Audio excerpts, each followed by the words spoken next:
My name is Chad McComas. Matthew Vorderstrass. And gentlemen, you are here making a presentation for our County Board of Supervisors today on Hope Village. And you showed a video. For those people who haven't had a chance to see that video, how would you describe Hope Village, how it works, and the success and challenges that you've had with this? And before we explain that, maybe Matt can tell you how they can see the video. Can't they find that? Yeah. Oh, that's excellent. Thank you very much. Actually, if you just Google search Hope Village, that video that we showed today to the Board of Supervisors is the first video that comes up in the list of Hope Village videos. If you need one more thing, might be Hope Village, Medford, Oregon. Yep. That might even get it closer. Yep. So, If you did that, then it would definitely take you directly to that video. So let's talk about Hope Village. What is it? How does it operate? And how is it fulfilling the needs of the community where it's operating now? And what potential does it have for a community like ours? Mm-hmm. Well, Hope Village, I guess the best way to describe it is a tiny house transitional community for the homeless. It is a program where we provide basic shelter and then community living environments where people have access to showers, bathrooms, laundry facilities, and everything else. And then they also receive the very essential case management that really helps with them on developing action plans and walking side by side with them as we try to progress them into independent permanent housing and help them on their pathway to self-sufficiency. Go ahead. I was going to say, we believe that the majority of the homeless really want to get out of being homeless, and give them a little structure, give them a safe place to be, and they'll do what needs to be done to get their lives back in order. They just need some direction, and our case management provides that, and we have a 5-level program that we work them through, and each level is designed to approach different things that they need to deal with. The very beginning is just ID. Most people have lost their birth certificates. Most of the homeless have had everything stolen from them somewhere along the way. And so getting a birth certificate, getting ID, then allows them to sign up for housing programs and sign up for jobs and sign up eventually for apartments or whatever they need to do. And so we just start working through that. And we even do financial education. We do educational opportunities. If they haven't got their GED, get their GED, and it goes on and on and on. So Hope Village provides a stable place to be. They do the work. I think there are a lot of myths about homelessness and homeless people. But in essence, I mean, some of the demands that people make regarding homeless people, they can't do if they don't have a safe place to be, right? Well, absolutely. A lot of times people say, why don't they just get a job? And if you ever hang around a homeless person, they don't have clean clothes, they haven't had a shower for a while, you're going to give them a job? I'm not going to give them a job. And they have backpacks and have carrying all their stuff, and they're just trying to figure out where they're going to get a drink of water next, let alone try to figure out how to fix their lives. One of the myths that I've had to deal with personally is I used to see homeless people sleeping and laying around places. What's wrong with these people? They're all so lazy. Until I realized they're sleep deprived, because at night they don't sleep. They're scared to death, especially women. So they don't have any safe place to sleep. So they're just so dead tired. And then during the day when it's a little safer to sleep, maybe out in public, they'll sleep. And then how do you get jobs if you're dead tired during the day when everybody else is awake? It's an interesting dilemma to become homeless. And one of the things too is Chad's exactly right with what he was just describing as many of the realities that a lot of the homeless face. And so when we bring people into Hope Village and we're able to give them a place to sleep, a roof over their head, a door that locks, and they have access to showers and everything else, all of a sudden they de-escalate. They're no longer worried about survival, and all of a sudden our case management can make an impact, because all of a sudden if they have a mental health issue, if they have addiction issues, it becomes easier to address because their basic needs are met. One of the things that you were telling the Board of Supervisors and the audience in the chamber today is that your program is designed to move people along and help them to, in some cases, return to a functional life. Maybe for some, never having had one before, their first opportunity at a functional life in the broader world, not just living in transitional living or shelter for the rest of their days. Can you talk a little bit about that? Sure, absolutely. One of the things that Rogue Retreat, our organization, our board has never wanted to just warehouse the homeless. We want the homeless to have a life back.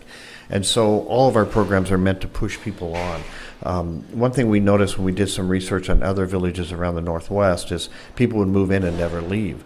And we said that's housing authority. They do that well. They build these places and put people in them, and they'll stay there the rest of their days. We're not going to do that. We're going to create a program where we can get them safe, get them stable, then help them get their lives back. And I mentioned to the Board of Supervisors that we really want people to break the poverty line. You know, the HUD has this line where if you make one more dollar, you get no more food help, or you don't get any help with housing. And so people will intentionally take jobs with less hours or less pay to stay under that line because they're scared to death. And we tell people life begins above that line. Break through it, get full-time hours at work, become a manager, own the business someday, you know, try to get your own house. And we try to tell people to go after their dreams, and they have those dreams, but they've been squelched so much over time that they're not sure they should dream anymore. Once they start getting their things back, they get excited. And one of the mistakes we made at Hope Village, which was kind of hilarious if we look back on it, we said, well, homeless don't have cars. We don't need a place for cars. And then all of a sudden realized when these people start getting jobs, they're starting to buy cars. Mm-hmm. And so we have 30 little houses, and I think we probably have about 20 cars at this point. And it's a sign that something's happening. One of the guys that is at Hope Village currently, he just got his driver's license about a month and a half ago, and he still, every time you see him, pulls out his wallet, shows everybody his driver's license. He is so proud of that thing, and he hasn't had one for 10 years or something like that. It's fun to watch people get that spark back. What are the challenges about implementing this type of program in a community where it doesn't and has never existed? So I think one of the biggest challenges when you're bringing anything like this into a new community is really dispelling the myths that a lot of the community holds. And so when we were initially establishing Hope Village, there was a lot of skepticism because when we talked about a homeless village, everybody's stereotypes in their head was that there was going to be shopping carts everywhere, there was going to be loitering, there was going to be drug deals and everything else going on there. And so one of the things that we had to really push back against was educate the community on was that no, this when you create a program that has this kind of structure, you avoid those kind of pitfalls, and also at the same time showing people that the stereotypes not always are true. When you provide a dignified space and a structure, it's going to look nice. And one of the favorite things that we get to do now that it exists, is dispel people's own personal prejudices towards the homeless in many cases. So Hope Village is a gated community, which means it's just like in any nicer part of a community where you have a gated community. You don't go in unless you live there, and the gate protects you. We're not trying to create a silo, but we're trying to create a safe place where they can start putting their lives back together. So that gated community. And I think that the typical community doesn't get that. And I think Matt said it really well. They've got these preconceived ideas of what it is.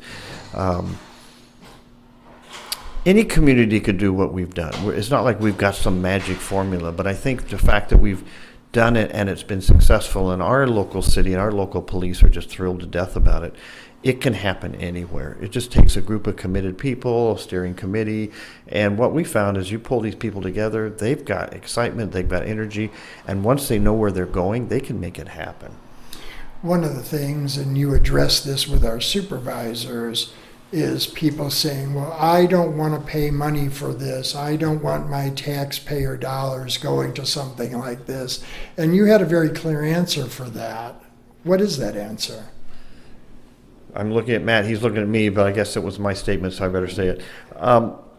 Yeah, people say, I don't want my taxpayer dollars to help the homeless. They don't understand they already are helping the homeless. It costs more to keep the homeless on the streets than to get them off the streets. We pay a lot of money to take care of homeless issues, and your community would be no different than ours over in Medford.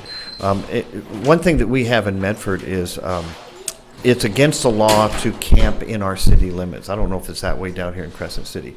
So there's actually a fine that comes with it if you get caught sleeping in the city limits. In Medford, it's a $3,000 fine, which is like ridiculous. But what happens if that homeless person that gets that ticket for sleeping in the city limits goes to court, it'll come down dramatically, maybe to $50 or something. But most of the homeless won't even go to court because they're scared to death of the police. They're afraid that something's going to happen. So they get these fines and they start building up. And then they end up being a criminal because of these fines. Well, you say, what does it have to do with cost to the community? Well, you don't write a ticket without a cost that goes with it. We had a reporter in Ashland, Oregon, did some thinking about what happened there with these illegal camping tickets. She tracked it down. She said every ticket they issued costs $1,000 by the time you add people's time, court costs, court appearances, probation costs. $1,000 a ticket. And then she tracked down in Ashland a couple of years ago, they gave over 300 tickets away for illegal camping. They had collected about $500 in fines of those 300 tickets, but it probably cost them $300,000 to give out those tickets. Guess who's paying that? Those taxpayers that are saying, I don't want to help the homeless. Well, wouldn't it be better to take those homeless off the streets where they're not getting a fine? We're not paying $300,000 as a city. That $300,000 could build a village. And then all of a sudden, those people aren't getting tickets anymore, and they're now got a job, and they're putting money back into the system because they're paying taxes on their income. So, and one of the other things too with our work is we also work with people to establish primary care and no longer use emergency room as a primary health provider. And so as a result, that's another way that helping the homeless actually helps reduce overall cost to the community, because most people don't realize how many hidden costs we actually pay for in our day-to-day lives that are being passed on to us because we don't have these services. Yeah, a guy just on Saturday, he was over at, I'm a pastor and I have a church, and he was at the church and he was complaining about his shoulder hurt. He said, somebody called 911 for him. And I said, no, we're not going to call 911. Somebody take him down to the emergency room if that's what you need to do, because every time 911 is called in our county, it's a $2,000 bill. And so who's paying that? I actually come from Reno, where we had $1 Million Murray. And $1 Million Murray was a chronically homeless person who actually cost the taxpayers $1 million just in the various types of police and medical and all of that. So, and your average citizen doesn't know that. Right, and your average citizen doesn't know that. Absolutely. So they just look at $1 Million Murray as a flake, and why would we want to help him? Right? Right. Yeah. Well, you already are helping Yes. him. Yeah. Well, and not helping. No, you're Just maintaining in a thing that's going to cost more money. So, gentlemen, I know you've got things to do. Let me ask this. So you've made a presentation to the Board of Supervisors based on your past experience. What is the necessary path from here towards getting a program like Hope Village in this community? So based on my experience of what we've done so far, and just based on the feedback that we got from the Board of Supervisors, I believe that the next step in this community is to get another presentation set up in front of the City Council. Then I believe the immediate next step is we need to have a core group, a steering committee, begin establishing itself for Crescent City and Del Norte County. That way there can be local buy-in to it, and also the individuals that live here, they know the issues, they know where the resources are. That will begin developing some traction for it. But I think that those are the immediate next steps, and then try to figure out where the site would be located and those kind of things. And I would agree with you, Matt. I think that as a local steering committee, get somebody from the police department on it, get 2 or 3 people from the faith community, get some people from local businesses and get them together and say, we got this dream. And then, as we've already worked with the county, worked with the city, if you can get the government saying we need this, and you can get the local steering committee saying we'll do it, they can find a way to do it. They can find a piece of land that is acceptable to everybody and fits all the codes and everything. Then they can start raising money, because I'm sure you have foundations down here that would give money to that. There's probably some state money that you can get for that. And then the churches, what we found in Hope Village was churches want to do something. They just don't know what to do. They're kind of desperately trying to figure that out. And so if you have the steering committee, then you start raising money. They might sponsor a house. So maybe the Lutheran church buys this house, and Presbyterian church buys that house, and this faith-based group buys this house. And pretty soon you got this money raised, you got the land, you got the government, boom, you're up and running. Well, and then there's the possibility of things like corporate giving. I mean, we Yes. have Walmart here. Yes. Just from what I've heard of what it costs to do Hope Village, that's couch change for Walmart. Mm-hmm. And Walmart is one of the businesses in this community that has been particularly impacted by people who happen to be without shelter. So there are those avenues for money as well. There is. And if you can get it built, it'll take care of itself. Any final words for our audience? We're just grateful to be able to be down here to be able to share the message of what we found and what we found that works. And we're happy to allow our experience to help make change in other communities. And there's nothing more rewarding than watching people change their lives. It is absolutely stunning how far they can go in a short amount of time. One thing we're discovering at Hope Village right now is our average stay is 4.5 months. People look at us like, you got to be kidding. Well, no, we're not kidding, because people want to have better lives. They just don't know how to get there. And with a program like we have at Hope Village, they get there fast. Things start falling into place. We tell people, do the next right thing. And so we start doing those next right things. And the higher power that all these people have gets them where they need to be. It's pretty amazing. Thank you very much for being with us on KFUG.